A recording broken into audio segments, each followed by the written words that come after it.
네, 안녕하세요. 대방전기통신학원의 이동건입니다. 이번 시간에는 통신설비 기능장 필기 24년도 사회 시험을 대비하는 내용을 위해서 여러분들께서 어떻게 준비하셔야 되는지 그 내용에 대해서 여러분들과 함께 해보도록 하겠습니다. 24년 1회부터 통신설비 기능장, 특히 통신설비 기능장뿐만 아니라 무선, 정보통신, 방송통신 모든 전파진흥원 시험이 CBT로 바뀌었습니다. 컴퓨터로 필기 시험을 보기에 바뀌었기 때문에 여러분들께서 그냥 컴퓨터로 보면 되는구나 이렇게 생각하실까봐 그런 마음을 가지실까봐 제가 어떻게 이 달라진 내용을 준비할 수 있는지 해야 되는지에 대해서 정리를 하면서 이제 CBT에서는 어떠한 문제들이 출제되고 있는지를 여러분들께 간단한 내용들로 소개를 해 보고자 합니다. 자, 그래서 달라진 점을 한번 정리를 해보면 이 통신설비 기능장 필기 같은 경우에는 24년도 1회부터 CBT가 시행이 되었다. CBT는 이제 과거에 보던 PBT 방식과 다르게 사람들마다 시험 날짜가 다르죠. 그래서 주어진 기간에서 여러분들께서 하루 희망하시는 날을 선택하셔서 전국에 있는 대략 10개 정도 시험장을 여러분들께서 날짜와 장소를 선택하시게 됩니다.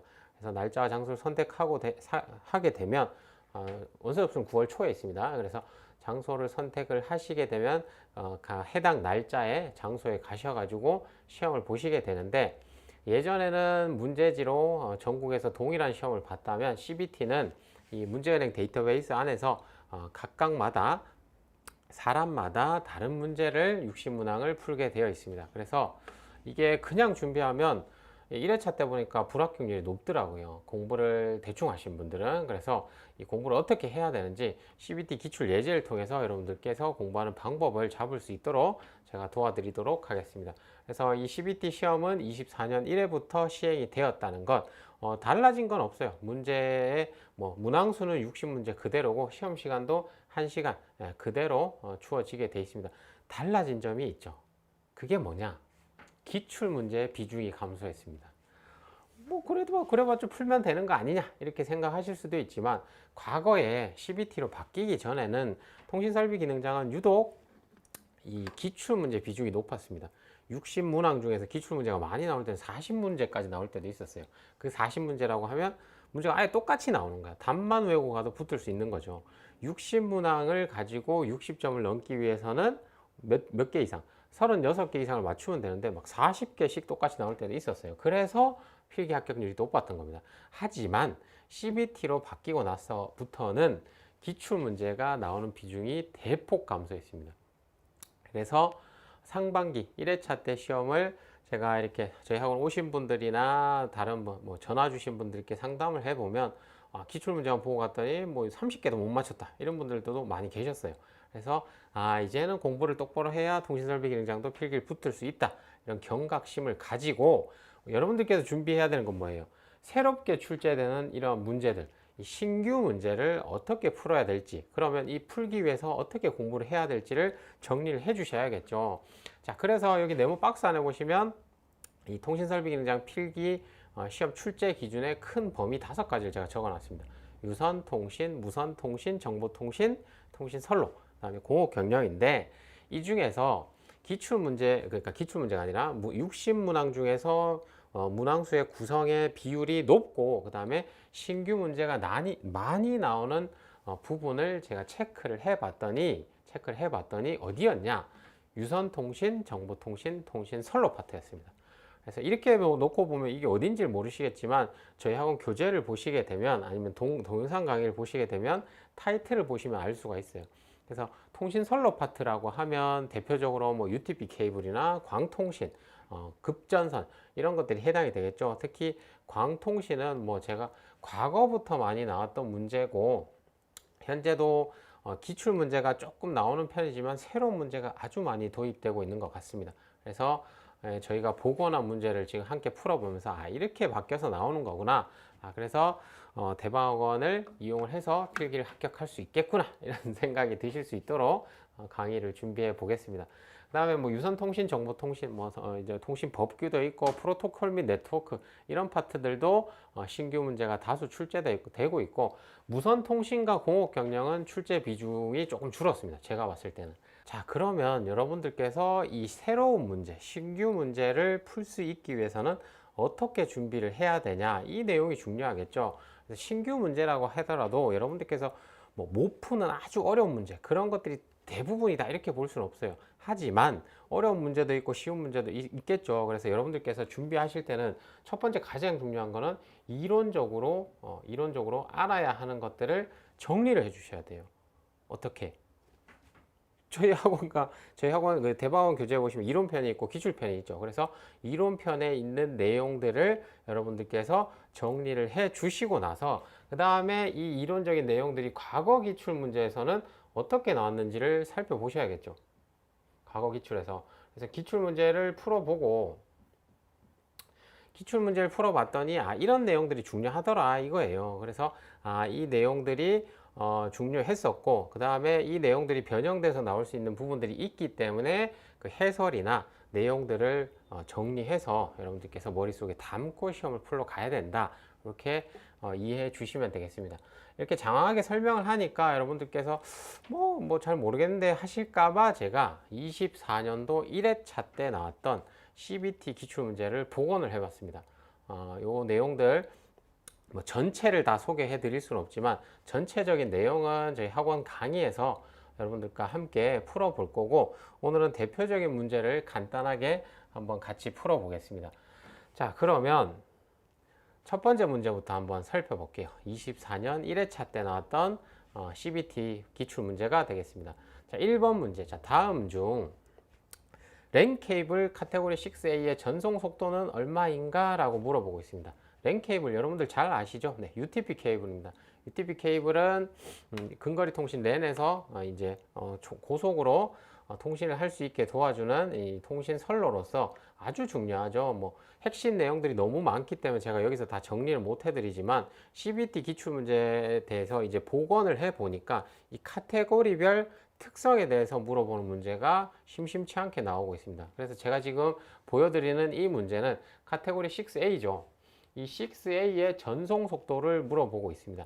그래서 이 6A 뭐 카테고리별로 전송 속도와 대역폭이 다른데 여러분들께서는 지금 이 내용, 어떤 내용? 카테고리별 전송 속도와 대역폭에 대해서 머릿속에 가지고 있어야 된다. 왜? 시험 문제 나오니까. 자, 그래서 UTP 케이블 규격을 보시게 되면 뭐 앞전 거는 생략을 했어요. 카테고리 5부터 제가 A까지 정리를 했는데 가장 핵심은 5부터 7까지가 되겠죠. 그래서 물론 지금 요즘은 이제 6E, 5E부터 상용화 되어 있지만, 그래서 시험에서도 보니까 이제 5E나 6A 이런 것들의 전송 속도 또는 대역폭을 이런 식으로 단답형으로 물어보는 문제가 많이 나옵니다. 그래서 이 표에 나와 있는 내용들 꼭 암기를 해 주시고 다른 문제들도 학원에서 수업을 할 때 실강에서 여러분들께 자세히 소개해 드리도록 하겠습니다.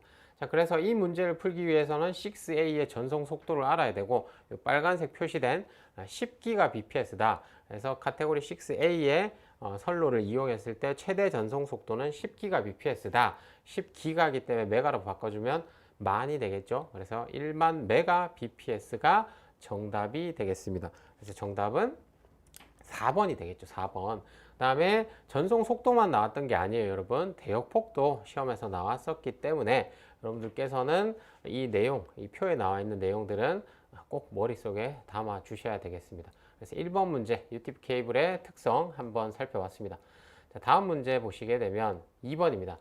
자, 코어가 클레드 내에서 2마이크로미터 편심된 광섬유 케이블의 비동심률은? 하고 물어보고 있습니다. 드디어 광통신.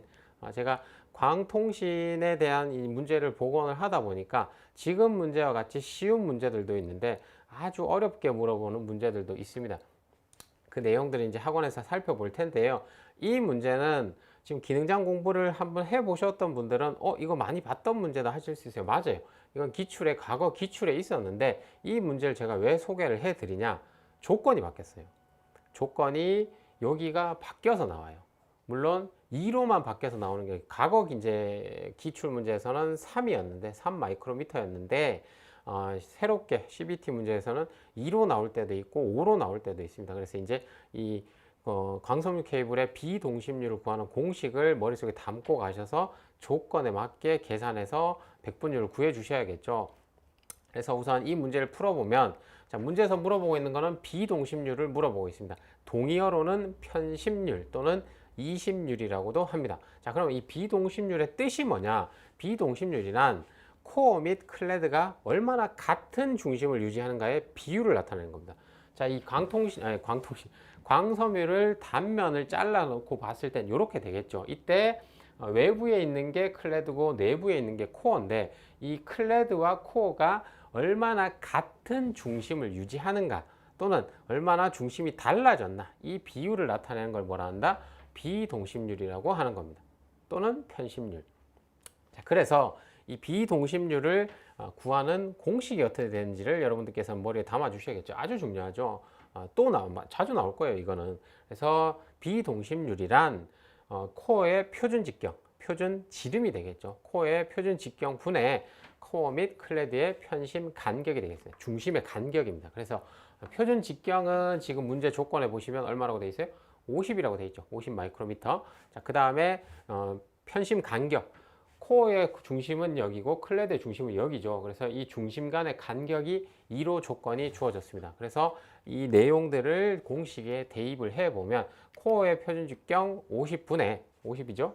마이크로미터는 둘 다 단위가 동일하기 때문에 생략해 볼게요. 그래서 코어의 표준 직경 50분의 편심 간격 2. 그 다음에 100분율이기 때문에 곱하기 100%를 해주시면 정답은 2번 4%가 되겠습니다. 4%.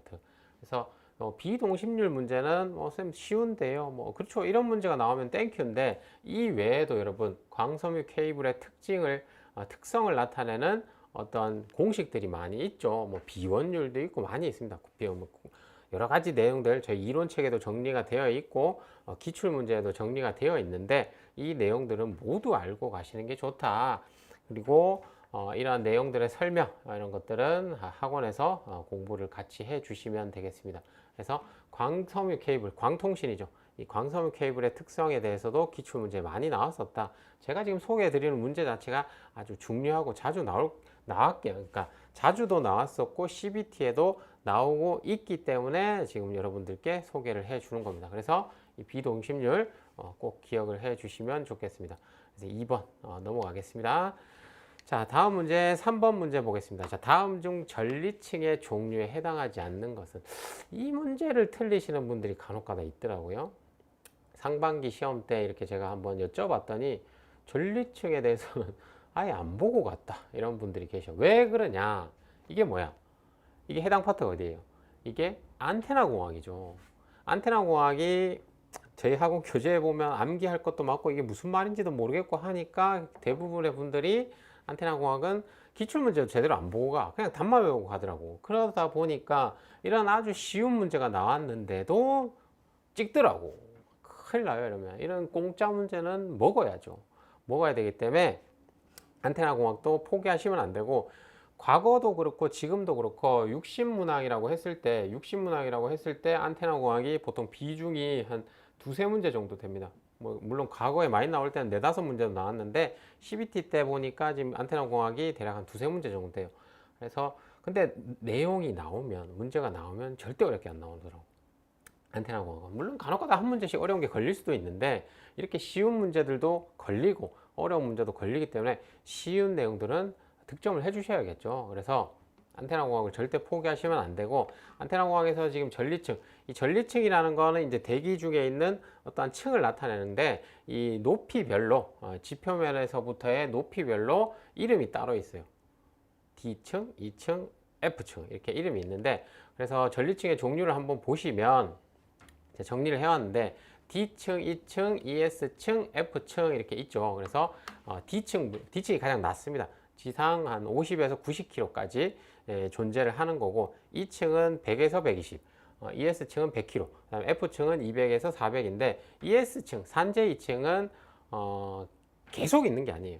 계속 있는 게 아니라 어떤 주기성이 있는 것도 아니고 막 이랬다 저랬다 합니다. 있다가 없다 하기 때문에 대표적으로는 D, E, F층이 있는 거고, ES층이라는 것도 있다, 이렇게 기억을 해 주시면 될 거고요. 그 다음에 D층은 특징이 뭐냐? 주간에만 있다. 이게 가장 큰 특징이고 2층은 야간에만 있다. 이 서로 반대되는 개념이죠.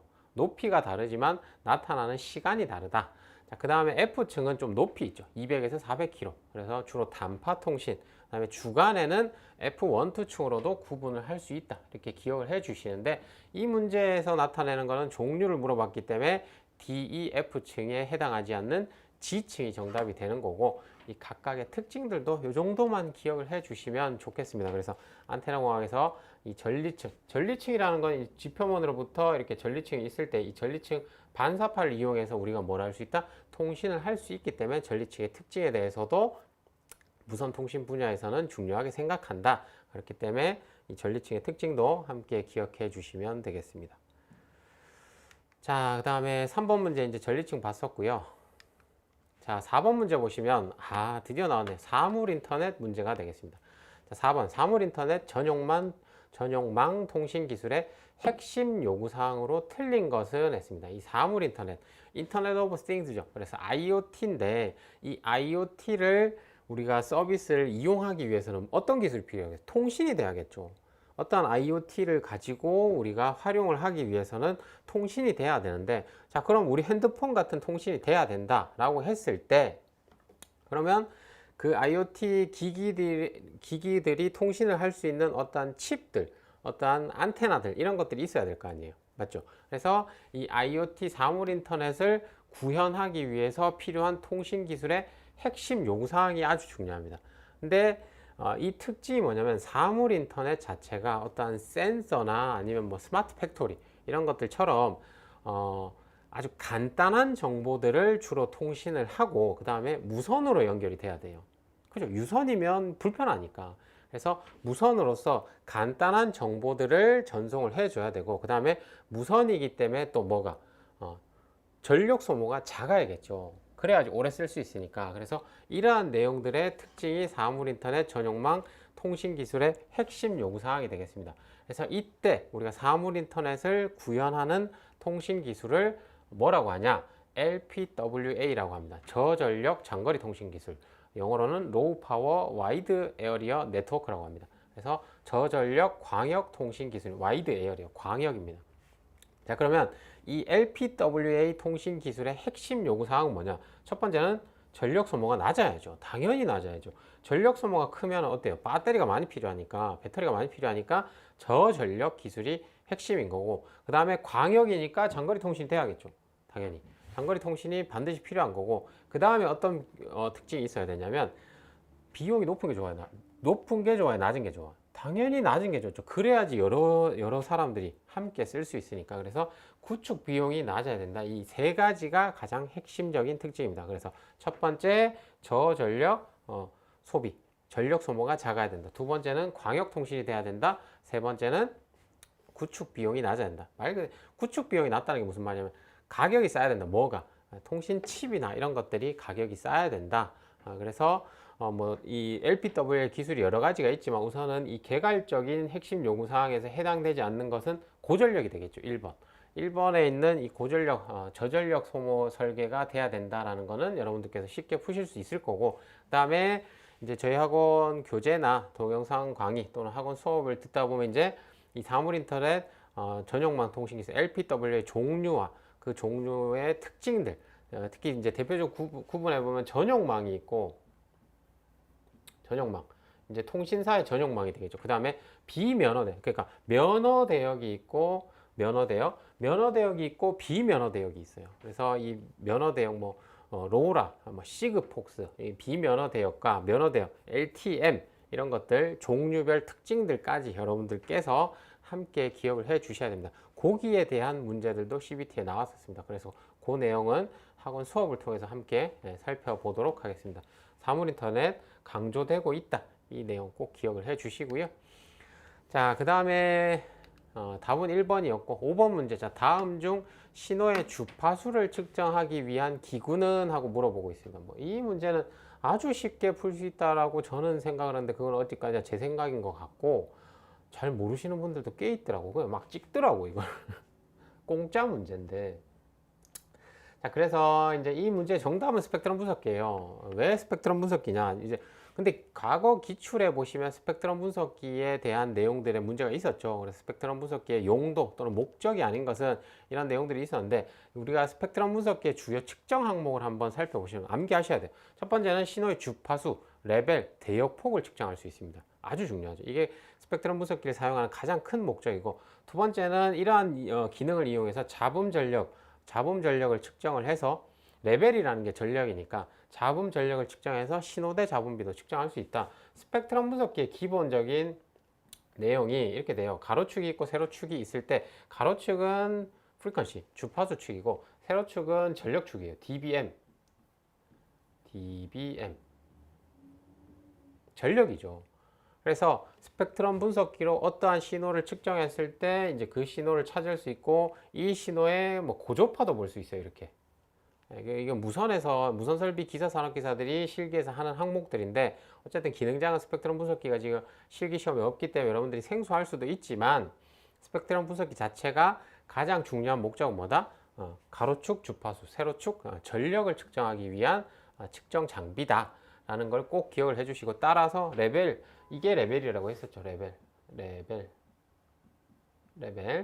자, 그 다음에 대역폭, 이제 주파수를 이용해서 대역폭을 측정할 수도 있고, 잡음 전력을 측정해서 신호대 잡음비까지도 알 수가 있고, 왜곡, 뭐 고조파 등도 측정을 할 수 있다. 자, 그 다음에 이거도 가능하다는 걸 꼭 기억해 주세요.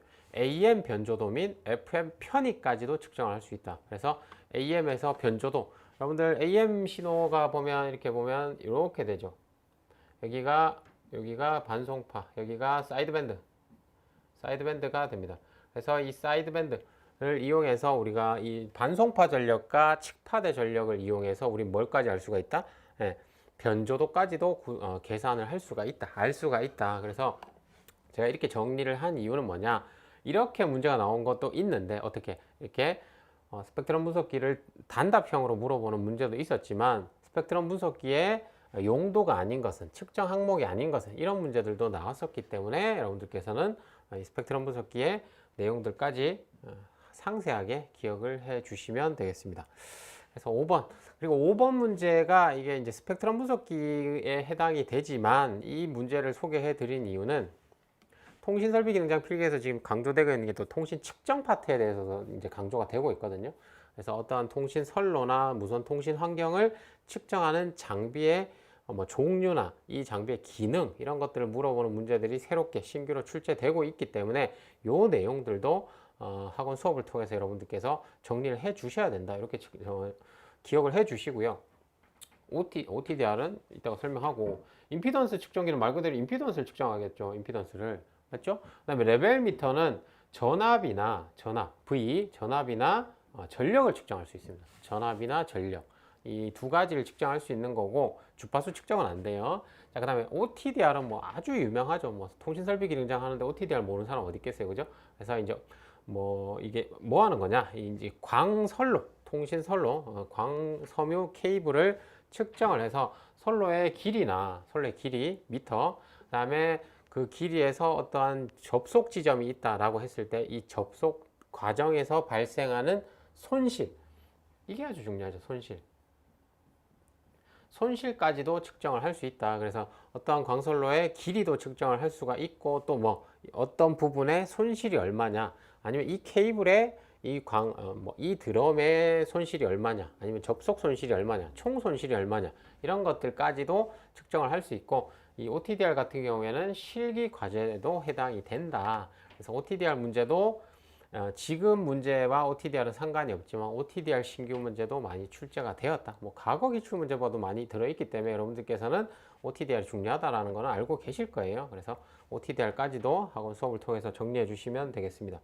그래서 답은 2번 스펙트럼 분석기였고, 자, 6번 문제는 통신 법규 관련된 내용입니다. 그래서 정보통신설비공사의 감리 용역에 해당되지 않는 것은 하고 물어보고 있습니다. 법규 문제가 가장 여러분들이 힘들어 할 수도 있어요. 왜냐하면 암기 과목이다 보니까 외워야 될 게 뭐 너무 많고 용어들도 어렵고 헷갈리고 하기 때문에 어려운데, 지금 보면 상반기 때 나왔던 통신 법규 설비 기준 문제들 보면 대부분이 신규 문제였어요. 과거 기출 문제를 똑같이 내는 거는 얼마 안 됐습니다. 그래서 지금 문제, 이 지금 보고 계신 문제는 과거에 똑같이 나온 적은 없는데 비슷한 문제가 있긴 있었어요. 그래서 이 법 자체가 워낙 쉽기 때문에 이 문제부터 먼저 풀어보시면 정보통신공사업법 제2조에 이 내용이 규정이 되어 있습니다. 그래서 감리란 공사에 대해서 발주자의 위탁을 받은 누가 용역업자가, 제가 색깔을 다르게 해둔 부분은 어떻게 해야 된다?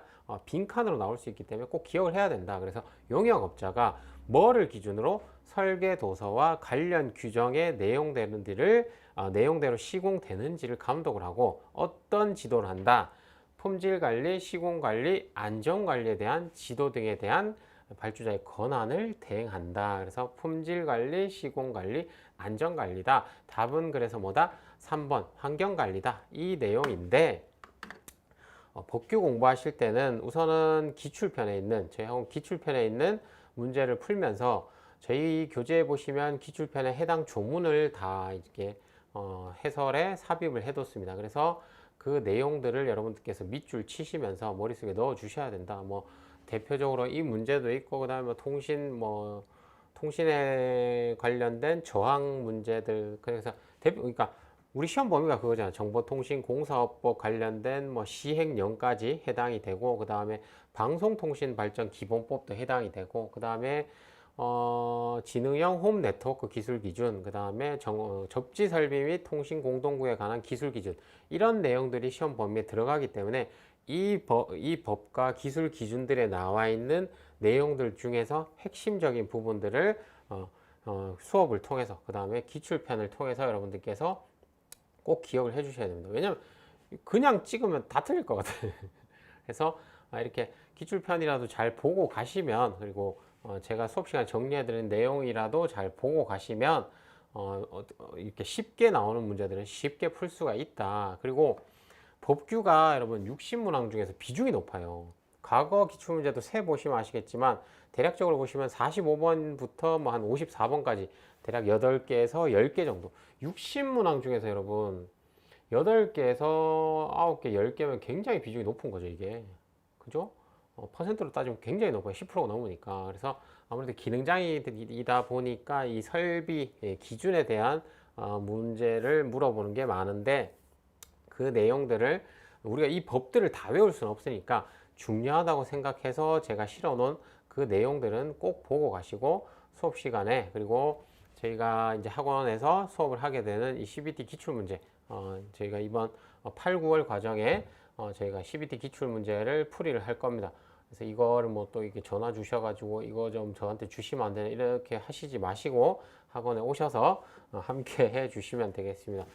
그래서 CBT 기출문제 제가 복원을 해 보니까 법규 문제도 조금 빈칸, 그러니까 단답식으로 물어보는 문제가 많았어요. 그러니까 쭉 설명이 있고 이게 맞는 거 틀린 거 찾아 이런 것보다는 이렇게 단답형으로 물어보는 문제들이 많이 있었으니까 핵심적인 사항들을 잘 외우고 가시면 여러분들께서도 충분히 법규에서 많은 문제를 득점하실 수 있다. 이렇게 정리를 해주시고, 이 내용 정보통신공사업법의 가장 대표적인 조문이죠. 제2조 용어 정리에 나와 있는 감리의 정의, 품질관리, 시공관리, 안전관리를 한다. 뭐에 따라서? 설계도서 및 관련 규정에 따라서 한다라는 내용 꼭 정리해 주시면 되겠습니다. 자, 그래서 지금까지 이제 저희가 CBT 24년도 1회차 때 나왔던 CBT 기출문제 중에서 대표적인 파트별로 대표적인 문제를 제가 한번 뽑아봤어요. 아주 쉬운 문제들로만. 그래서 6문제를 함께 풀어봤는데, 자, 그러면 이제 그러면 나는 안 되겠다, 이거 이제 학원 다녀야겠다 라고 생각하시는 분들은 이제 대방학원에 문의를 주실 텐데, 제가 간략하게 한번 소개를 해 드려 보겠습니다. 그래서 저희 학원에서 이제 24년 4회 대비 통신설비 기능장 필기반을 개강을 합니다.